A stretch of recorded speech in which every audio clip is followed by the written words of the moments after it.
আহাব্বুল আমাল ইলাল্লাহ Adwan কাল্লা, আহাব্বুল আমালে ইলাল্লাহে আদওয়ামুহা wine কাল্লা।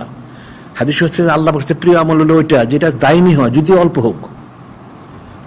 ওই যে একটা ঘটনা পড়ায় বইয়ের মধ্যে, খরগোশ আর কাসিমের ঘটনা, নিশ্চয় অনেকে পড়ছো তোমরা। খরগোশ আর কাসিম, খরগোশ তো যে ঘুমায় রয়েছে যে কাসিম আর কতদিনে যাইব, আমি এক দৌড় দিয়ে যাবো গিয়া। কিন্তু দেখা গেলো সে তখন উঠলো, জানতে কাসিম তো গেছে গিয়া, সে দৌড়তে পারলো না। সে এক কদম করতে সে ঠিক গেছে গিয়া। তার অর্থটা কি? অর্থ কোনো কাজে গাফলতি করতে নাই, কোশিশে মশগুল থাকো। আর সাইউ মিন্নালি তুমি আল্লাহ, চেষ্টা বান্ধাতে আল্লাহ পুরো করবেন। তুমি অল্প পর অল্পই করো, যতটুকু তুমি সেটা তুমি গাফলতি করো না। সেটা গাফলতি করছে, গাফলতি করা যাবে না। কোশিশের মধ্যে থাকতে হবে, যতটুকু আমি পারি, আমার সাধ্য সামর্থ্যের জন্য ত্রুটি না হয়। এখন সেটা তো কাসিম আর খরগোশের ঘটনা ঠিক আছে, কিন্তু আমাদের তো এখানে হলো মহব্বত মারেফত নিজবত করবো। আমার তো ইন্তেকাল করতে হবে, আমি তো অনন্তকাল থাকবো না এখানে। আমি তাই কোথায় যাবো শেষ পর্যন্ত?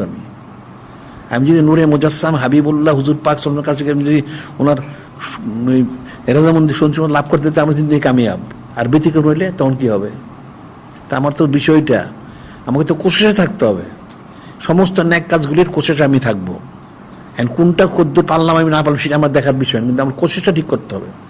সাহাবায়ে কিরাম যেন জেহাদে গেছেন, জেহাদ করছেন, অনেকে শহীদ হয়ে গেছেন, কিন্তু ওনারা তো গাফলতি তো করেন নাই, জেহাদ তো ঠিকই করছেন।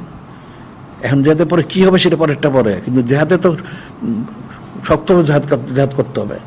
অনেক কাফের মারছেন, ঠিক আছে, অনেকে শহীদ হয়ে গেছেন, অনেকে গাজী হয়েছেন, কিন্তু কোশিশ তো ত্রুটি করেন নাই। তাহলে আমরা ত্রুটি করবো কেন? আমাদের কোশিশ তো দাঁড়িয়ে রাখতে হবে।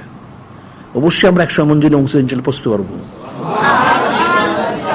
কোনো সমস্যা নাই। এখন ইস্তেকামত থাকতে হবে, তখন সে কামিল হবে। ইস্তেকামত না থাকলে তো হবে না।